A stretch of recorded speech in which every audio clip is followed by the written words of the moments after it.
Hello folks and welcome to a quick first look, first impressions at a new game that I'm very excited to try, which is The Drowned Earth. If you've never heard of this game, it has been around for a little while now, but by their own admission, the company that makes it haven't really pushed super hard on marketing it up until this point, and that's something that they're going to be making a lot more effort to do from this year onwards. So if you haven't heard of this yet, you're probably going to hear it.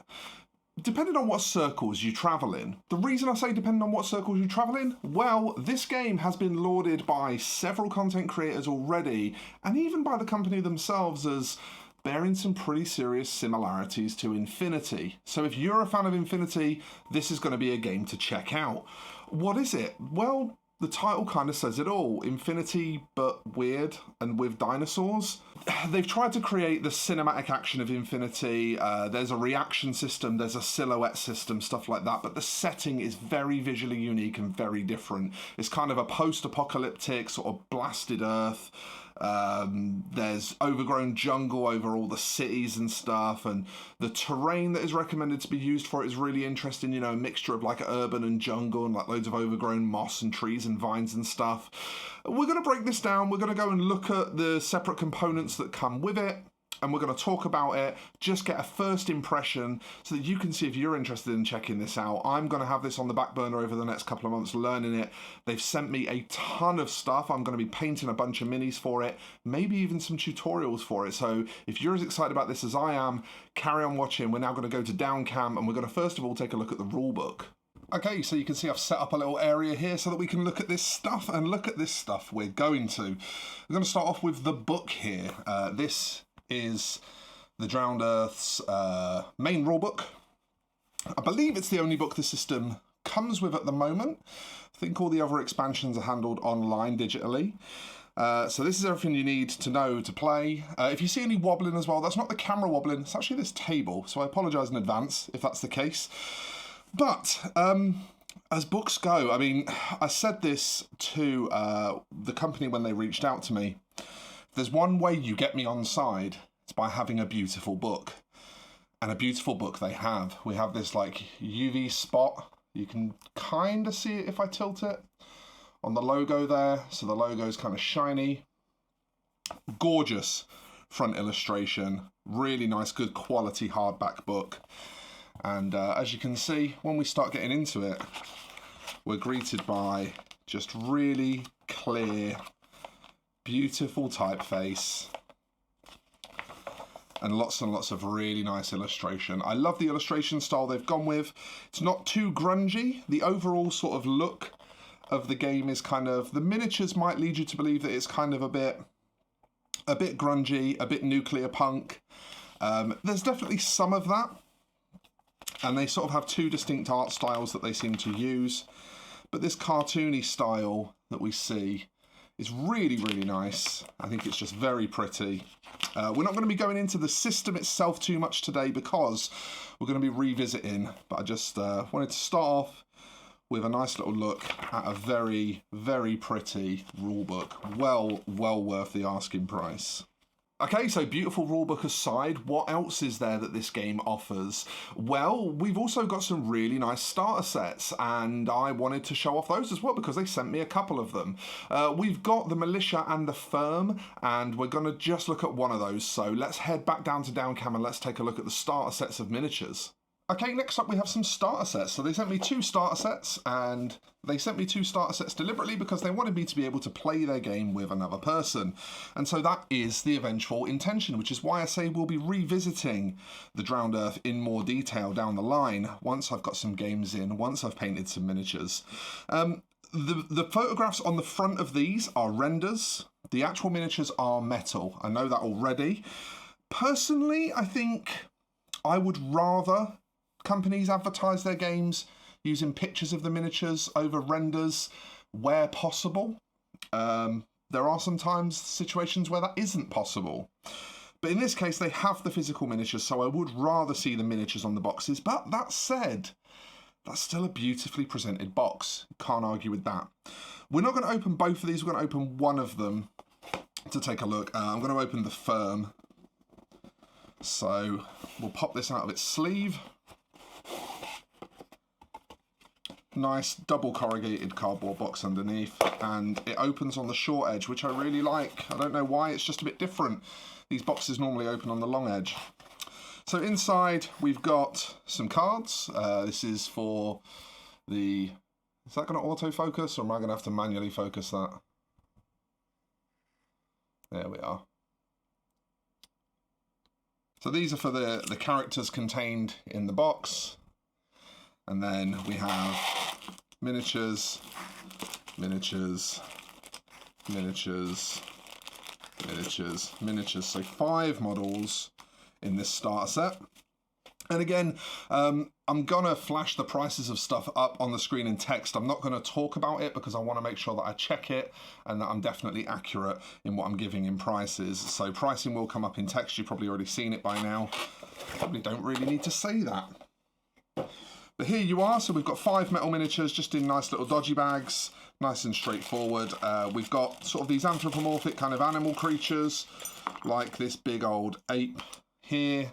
Let's get a little bit of zoom. There we are. So that's maximum zoom on my camera, so that you can now see what we're dealing with. And in terms of quality, I will be honest, I have cheated a little bit. I have already kind of had a quick look at the quality of the miniatures. It's pretty close. It is pretty close to Corvus Belli quality, I'm not going to lie. And as you know, I believe Corvus Belli make the best quality miniatures on the market today. And this is pretty close. The registration points for pieces to fix together are very, very substantial. So as I put the head onto the body there, you can see if I pull that back off, you can see that the registration points, the little dots inside here, are very substantial. So once you've got all this glued together, you're going to have some extremely solid, well glued together miniatures. You're not going to have that kind of dangerous, are these going to fall apart kind of situation. So that's what we're working with miniatures wise in terms of quality. And in terms of the sculpts, I mean, they're just really characterful. They're just really, really characterful. So we get 5 in this starter set, and I think 5 in the other starter set as well. I think they're the same number of miniatures. They already come with the appropriately sized base. I'm quite a fan of these round-edged bases as well. I think Malifaux uses these as well, and I quite like them. I just think aesthetically they're quite nice to look at, and the little recess in them just allows you to kind of fill them up with some aggregate without it sort of standing proud of the base so much. It's quite nice. I'm quite a fan. Okay, so another comparison to Infinity there. The miniatures, the casting quality is pretty close. I'm not going to say it's as sharp as Corvus Belli's, because Corvus Belli's miniatures are just... It's hard to even understand how they do it. They're incredible, but those are some really beautiful miniatures. I am very excited to get painting them. I can't wait. You can probably hear the excitement in my voice. I really want to find time to start getting some paint on some of these, because they're just really pretty. But we can't just look at the starter sets, because there are other miniatures as well. They have booster packs, little expansion packs. So let's take a look at some of those now. So I did say they sent me quite a lot of stuff, and amongst it was also 5 of these add-on character booster packs, a couple of which are quite substantial. This guy here, Forek, this is the mounted version, so this is a character that is available elsewhere. I have a feeling he might be in the Militia starter pack. And then this is his mounted version. He's in this kind of battle suit, which is sort of a cross between a Blackjack from Infinity and a lifter bot from the Aliens franchise. Very cool. There's a lot of metal in this packet. There's some substantial weight to that. But the one that I personally am really excited for, and forgive me if this seems a bit base of me, but is the mounted Canida, because it's massive, and big metal miniatures are always a really good tell of how good a company is at their engineering, how good they are at considering user-friendliness in building a miniature. So of all these extra characters that they sent, we're going to put these to the side. And we're going to take a look at the mounted Canida because, as I say, the size of this miniature will be a good tell as to how much effort they put into user friendliness. So that's another good litmus test.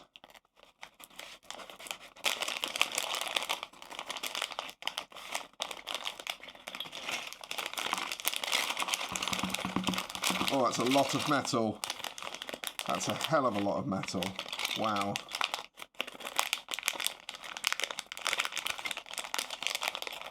Kind of tough to get out of these little Mylar bags. And the first thing I will say is, this is a shame. The card is a banana and it has dents in it from the metal. I totally understand, as someone who has run a small manufacturing business myself in the past, I understand just how hard it is to cost effectively procure packaging. So I get it.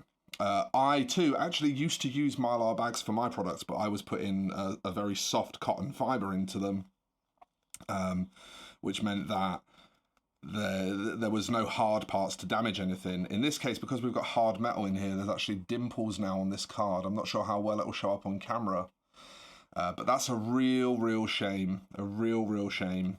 And I'm not gonna judge the company too harshly for it, because I get it.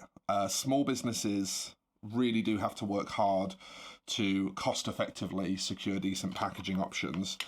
But what I would say is it's something that if I were them, I would be looking to change ASAP. I would be looking to find a way to maybe put these in hard blisters like Corvus Belli does, and then have the foam to separate the metal from the card. So if you look at, I actually have one on hand. If you look at an Aristea model, they have a blister.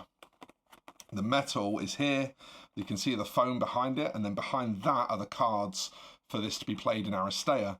And this, to me, is the right way to do it, because the foam protects the cards from the metal, and the blister is just about rigid enough that it keeps the cards straight as well. But that small issue aside, this is a big metal miniature, and my God, is it detailed. Something I noticed straight away is they're not very mold liney. There's one that runs down here that's pretty bad, but like it's on the underside, right? The other one is kind of really nicely trapped to this edge here, and so you really don't see it. That's fairly impressive. It's not easy to do that, to plan your mold lines in such a way. Also, interestingly, this goes together similarly to how the robots in Infinity go together, the remotes. So you create like a cross pattern with the legs. Is it this way? Yeah, it's this way. So you create like a cross pattern with the legs.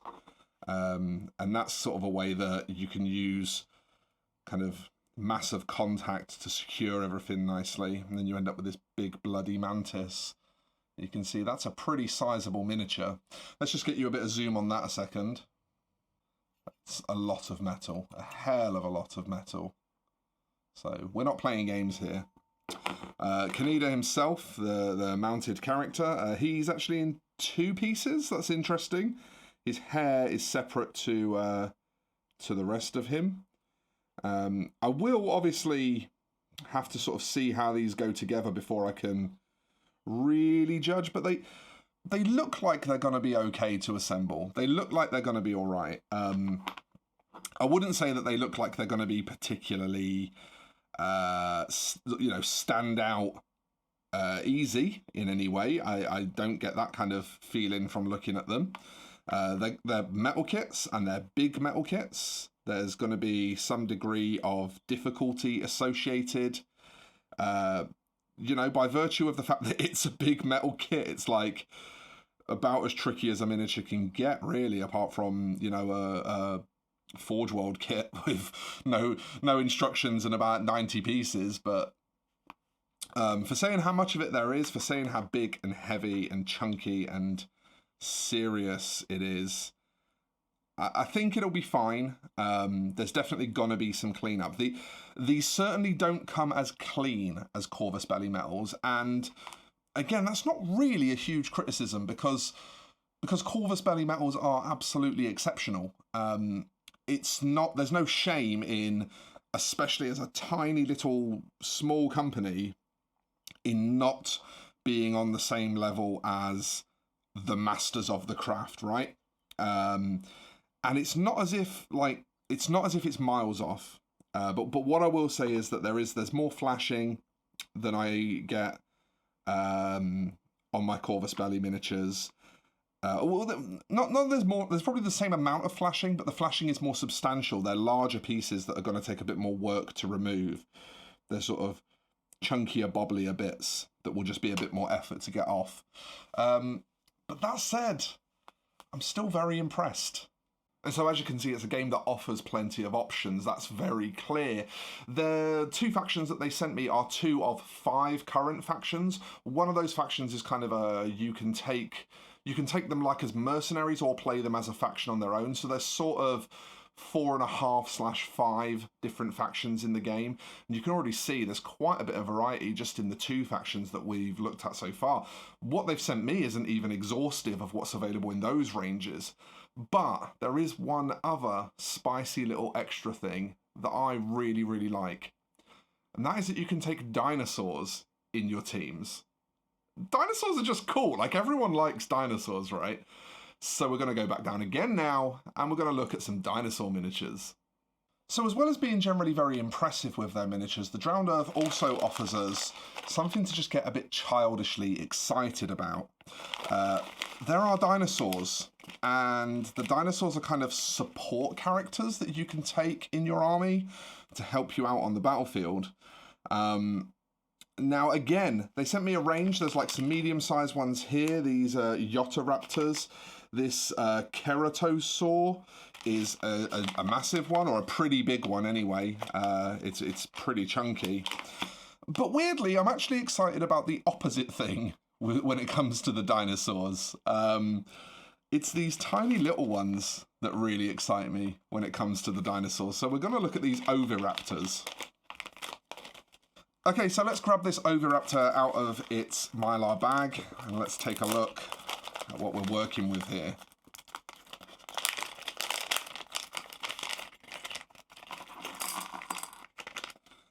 Okay, so you actually get 3. That's pretty cool. I have absolutely no idea if that's like the number they come in the game, if just like a squad of 3 is what you take. Because like I said, I have no impressions on the system yet. That's what we're going to come back to at a later date. But you do get the card again, and you do get... Oh, okay, no, it's 2 and a spare base.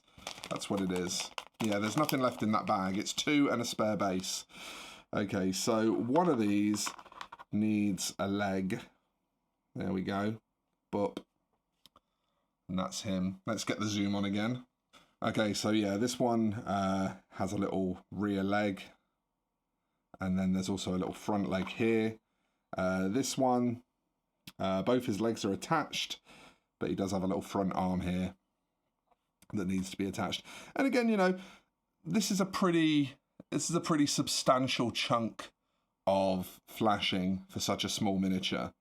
But it's also a very beautifully detailed metal miniature. So it's like, if I had never discovered Corvus Belli, I wouldn't bat an eyelid at this. I'm only judgmental of this because I'm a Corvus Belli fan. And Corvus Belli really have spoiled us by sort of elevating metal beyond what people expect it to be. So this is not a negative. This is pretty normal for metal. And if you're used to handling metal miniatures, you're not going to have a problem with this. You're not going to struggle with it. You'll be fine. It's all going to be gravy. I'm merely pointing it out because this game gets compared to Infinity a lot, which means Infinity players are probably going to try it, and I want them to be aware there is going to be a little bit chunkier on the flashing in comparison to what they're used to with their Corvus Belli models. That said, these are beautiful. It's weird that it would be the opposite, that it would be the tiny little dinosaurs, but I can just imagine these painted up with all their feathers in rainbow colours, just looking absolutely stunning, and I'm very, very excited to see how that works out because they're just cute. They're just really cute. They've got little beaks and lots of nice feathers and stuff, and I just think that's going to be a really nice miniature once it's painted up. Are they just not the actual cutest thing ever? Those little feathery dinosaurs. Like, the big ones are obviously going to be really impressive, and once you've kind of glued them all together and gap filled them and painted them up to look really nice, they're going to be really imposing centerpiece models. That much is pretty obvious. But it's those little cute ones.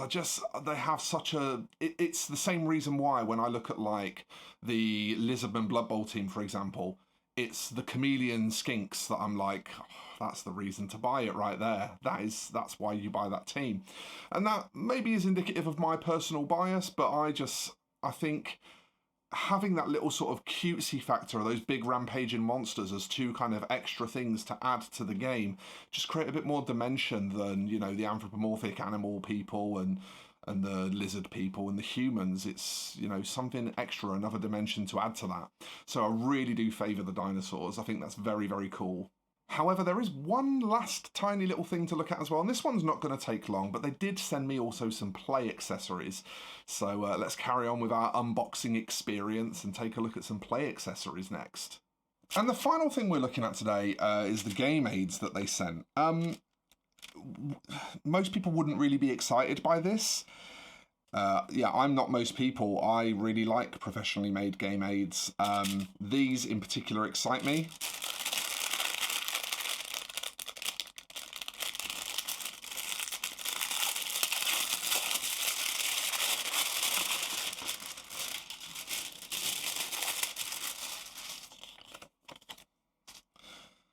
I happen to just be a bit of a sucker for well-made acrylic templates, and we definitely have what you could only describe as some pretty nicely made laser-etched acrylic templates. They have a silhouette marker, so this is, again, similar to what you'll see in Infinity. It doesn't fit right now, which might mean I need to file it a little. Yeah, it looks like I'm going to have to file it a little. But this is a silhouette marker. It functions, as I understand it, pretty similarly to how they function in Infinity. It's a way of showing dynamic movement and being able to display where a model is starting its turn and where it is finishing its turn, so that you can show a path and models can react if they see it when it's traveling along that path, not just at the end of its movement. Little flame template, again, really nice, just good quality, thick acrylic as well. It's a good, I'd say that's a good 2.5 mil thick on the acrylic. It's really sturdy, and that's not going to break anytime soon. Small and large blast templates, I assume this is, unless it's supposed to be some sort of dial like this. It does kind of go together like a dial, so it's possible that it's some kind of dial, but I think it's probably just a small and a large blast template. Again, without having played the game previously, that's not something I can know just yet. But these are really good quality. They're good game aids, and I would say if I tried this game and I liked it, using the paper templates that I believe you can download off their website, if memory serves correctly, I would straight away be looking to buy some of these. I think they're going to be well worth the money, because they're just going to improve your experience, and you're going to feel like you've just got a nice, good quality, posh bit of gear. So these dice, yeah, if you've watched this channel before, you'll know I'm typically not a fan of proprietary dice. And it can be easy to kind of see that that's what this is. It's actually kind of not. These are all just normal D10s. This is a normal D10. This one has a special symbol on the 1, but it's just a special symbol on the 1. So you could absolutely completely emulate this with normal D10s, as long as you made sure that this one was a different colour, this one was a different colour, and these 4 were a different colour. So there's different colours of dice to discern them from each other for what they do, but they're not actually any different as such. They are still just normal D10. They're also really nice. Teal is actually my favourite colour, so this kind of turquoisey teal one makes me very happy. But yeah, just in general, they're just nice dice. They're fairly well made. They're pretty standard. You know, they're single coloured, probably acrylic, I would guess. You know, pouring acrylic. They're just nice. They're just fine and dandy and plain and simple dice. Okay, so let's round it up. What have we got? Well, We've got a really beautiful rulebook, gorgeously illustrated, really professionally produced. The system, at least scratching the surface, looks pretty good, but like I said, that's not the focus of today's video. We'll go into that once we've given it the time and effort it deserves. We've got really pretty miniatures. They might not quite be at the bleeding edge of quality, but they're really good. They're right up there with the best metals you'll see. And the sculpts are so quirky, so interesting. We've got a good range of additional boosters past those starter sets. We've got a pretty broad model range. So you're not going to run out of things to buy to paint up if you really go deep on this game. That's always a big bonus. We've also got dinosaurs. Dinosaurs are a big deal, right? Like, there's not that many games that have really nicely sculpted dinosaurs as playable units. It's fairly unique. It's pretty uncommon, at least. And I think that's one of the things that will make this game maybe appeal to wider audiences of people.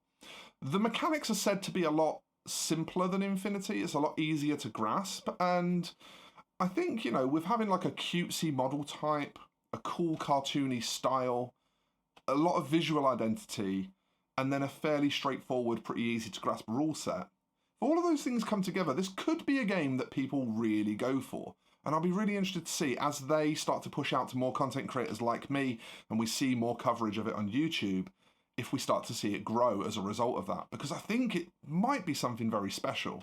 The last thing that we have is, of course, those really nice accessories as well. They are lovely. I love acrylic accessories. I've still got them on the desk here. I keep looking at them. I keep, you know, looking down and to the left there and checking them out, because I like stuff like this. It's one of the things I like about Infinity as well. There's a lot of companies that make these cool neon acrylic accessories for them, and they just look nice. They're just my cup of tea. I don't know if they're your cup of tea, but hopefully they are.